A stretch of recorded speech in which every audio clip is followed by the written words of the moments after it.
Customers saw the 5-hour day as an expression of a work hard, play hard beach lifestyle, and revenues had gone from $5 million to $7.2 million. You couldn't find two products more different than bespoke financial deals that fuel high-tech investments and surf equipment inspired by Polynesian sailors, but David started thinking about whether a shorter workweek could be implemented at Blue Street Capital, too. He had run Blue Street since 2003, and after a couple brutal quarters, he was looking for ways for the company to improve and start taking on challenges again, rather than just responding to them. He had dedicated workers, but if we took out our breaks, took out our lunch, and took out all the unproductive nonsense that we do over the course of the day, he thought they could compress the workday to 5 hours. They'd need to figure out how to keep customers happy during a shorter workday. Companies depend on Blue Street Capital to help them finance mission-critical upgrades or expansions.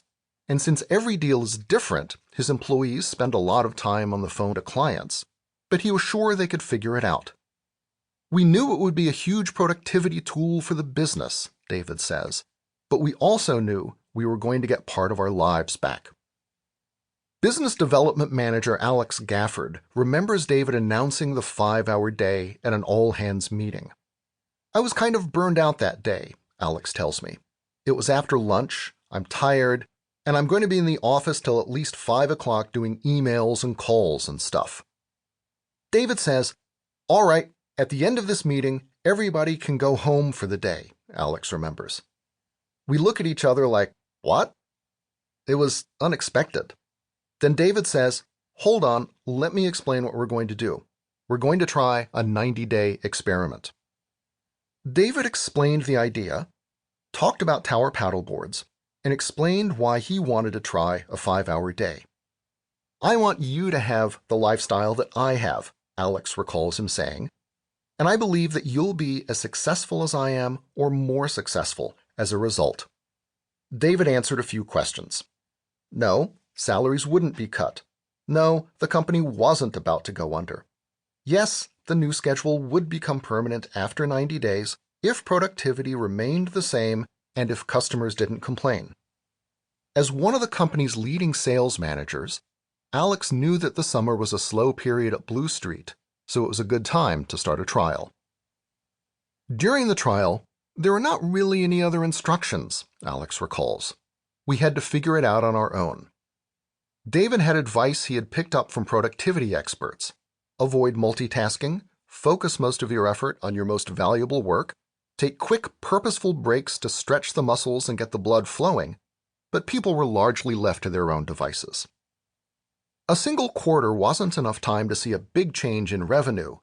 In contrast to tower paddleboards, Blue Street Capital has a long sales cycle. But after 3 months, David could measure the impact of 5-hour days on their leading key performance indicator, KPI, the number of calls per salesperson.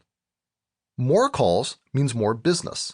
Working the phones, staying in touch with clients, and pitching to new customers is essential if people are going to meet their sales targets and the company is going to grow. What did he find? When they cut the length of the work week by 3/8, calls per person actually doubled. How did they do it? Alex says that it wasn't any single thing that helped them be more efficient. That steep increase in productivity was made from a bunch of little steps, not one giant one. A couple people had actually quit because after years of working long hours, they couldn't give up the idea that 60-hour weeks were the price of success and didn't like having to be so careful with their working time. It was a culture shift for the whole business, David says. David made the new schedule permanent after 3 months in late 2016, and Blue Street has operated on an 8 a.m. to 1 p.m. schedule ever since. After 3 years, revenues have gone up every year, 30% the first year, 30% the second, and the company has grown from 9 to 17 employees. Few things sound more Southern California than let's shorten the workday to have more time to surf. But shortening the workday to boost productivity and improve the company? That's pretty counterintuitive. When you get a late-night email from a boss or a last-minute request from a client, you don't think